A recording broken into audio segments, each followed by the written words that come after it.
morning! Ayan. So, ang aming day, pangalan na ba to? Day 4? Day 4 ba day 3? O, basta. Ang day 4 namin ay going to Gigantes Island. Hindi na ako mapag-good night kagabi kasi nakalimutan ko. Pero maaga kami nakauwi ng hotel nun, mga 8. So, ngayon, ang bit-bit lang namin is yung mga essentials pa. Malit, ang gulo ng gamit, nakita nyo. Tapos, yung mga pang swimming, ganyan-ganyan. Kaya, let's go. Ngayon ay 4 a.m. na. So, ayan ang aking mapoging asawa. Let's go! So, since maaga yung pick up, pinabalot na lang namin yung breakfast namin. Kukunin namin sa may front desk. Kasi may free na breakfast buffet to, diba? So, ayun. So, suot ko na yung pang swimming ko. Yan ang aking OOTD. On the way na. Let's go.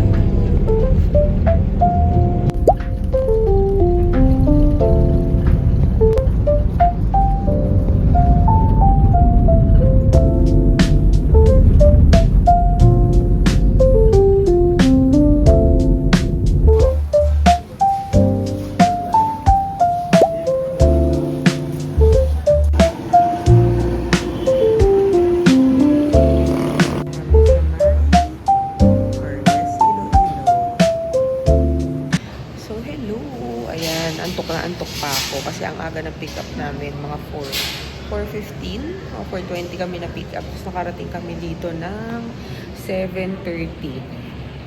8:30 pa na mag-start yung mga tour.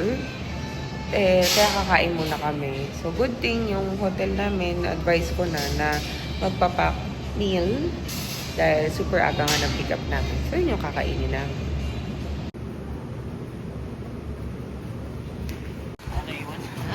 Papunta na kami sa island hopping. I-check. Buti naman medyo okay yung panahon. May mga ilang makulimlim lang na clouds. Pero buti may araw. That's good. Makulimlim doon. Pero dito maganda naman. Sa importante may araw.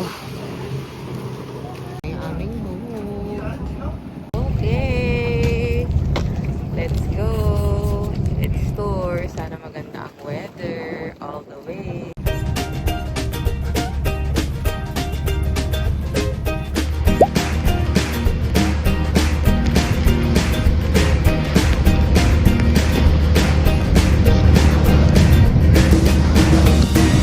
Ang ate niya nag-swimming na.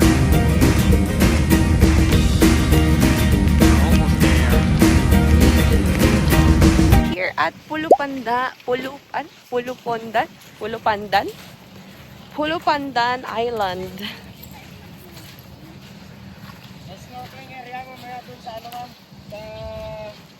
Ayan, mukha tayong ano dito. Hindi ako nakapag-video masyado kasi sobrang lakas ng alon. Pero, ayan, eto siya. Ganyan-ganyan.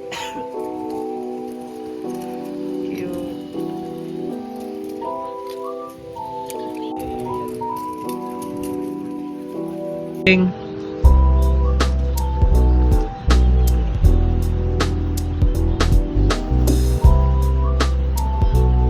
That is Pulupandan Island and now we're leaving off to the next island.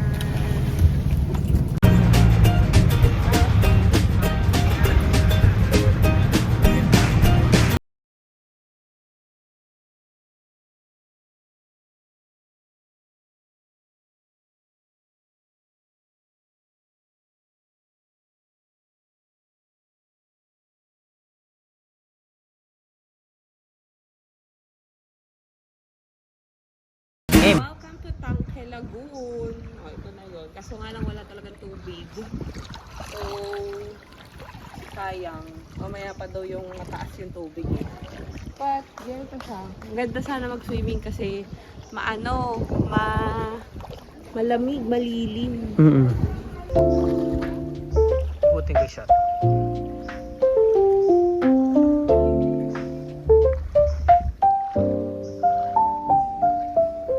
Ganito lang kababaw yung tubig.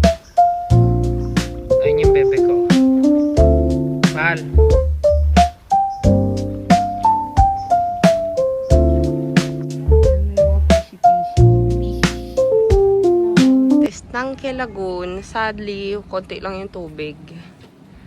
Ayan sila kuya. Hi. Mabato talaga siya. Yo!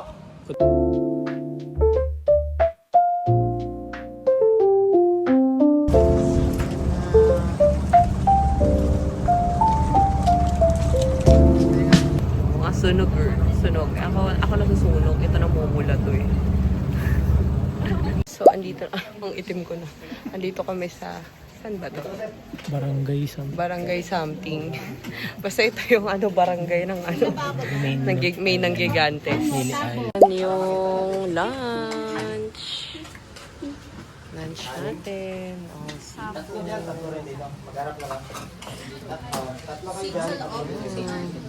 Dito lang.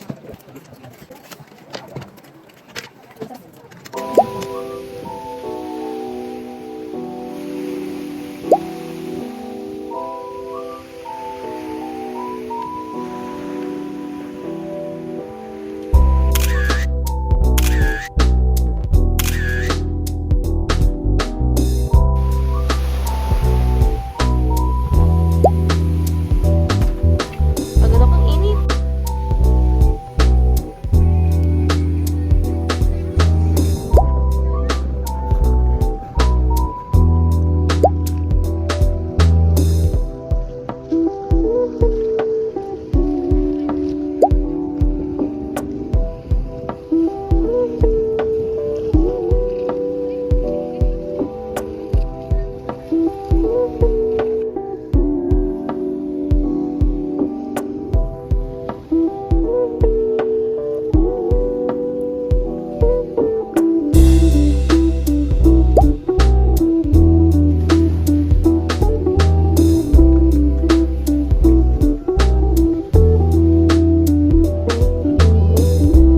Baka may isda ka nang nakita dyan.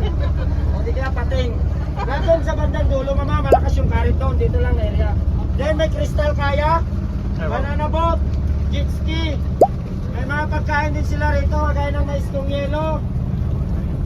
Banana. Ang peaceful ng island na to, tamo kami lang. Kami lang ng boat namin yung nandito. Sobrang peaceful, sobrang ganda. Wow. Sobra. Ayan, o diba? Ito yung Virginia. Ano? Virginia. Atonya. Antonia. Sino si Virginia? Ang ganda dito, oh. Oh. Paka-picturesque. Picturesque ng view. Diba? Sobrang peaceful. Kung kami lang. Ito yung isa sa mga kagandahan kapag nagbook ka ng weekday. Oo. Kasabay kasi Wala kang halos kasabay. Diba? Sobrang peaceful at ganda. Peaceful. So by the way, I think ito na yung huling Ang ganda pa, meron pang dun, volleyball playing area.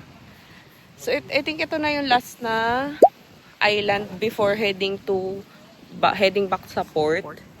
So itong namin, itong tour namin, avail namin siya sa Iloilo. I forgot. Ito nilalagay ko dito. Yan, dito namin siya in-avail. Island hopping, 1,099 per head. Tapos parang ilang island na ba yun? 6 to 7 islands. 7 maximum, pero hindi daw lahat mapupuntahan, depende sa Situation ng weather. So kanina nung morning nung paalis kami, medyo hindi maganda yung weather, pero tignan mo naman ngayon, oh. Direct na yung araw, pero hindi masakit sa balat yung araw. O, diba? Sobrang ganda. Ang mga coconut trees, oh.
dito sa Carles Bangkal Wharf, Iloilo. Ayan.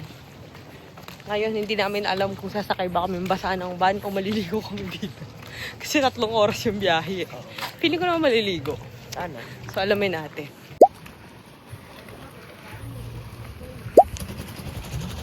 Basta tayo maligo. Another 3 hours na biyahe. Let's go. So, nandito na kami sa hotel. Magna 9 o'clock na kami nakabalik. Ang layo, be. Kakain lang kami. Hanap lang kaming kainan. Yun lang. At ayun na nga, hindi na naman nga nakapag-outro ang antay nyo, dala ng kabusugan at pagod. But overall, our Gigantes Group of Island tour experience is really, really worth it. Worth it yung 17 hours total na trip. Sobrang ganda ng mga islands na napuntahan. And must see. So kung mapapadpad man kayo sa mga probinsya ng Rojas o Iloilo, don't forget to drop by here sa Gigantes Group of Islands.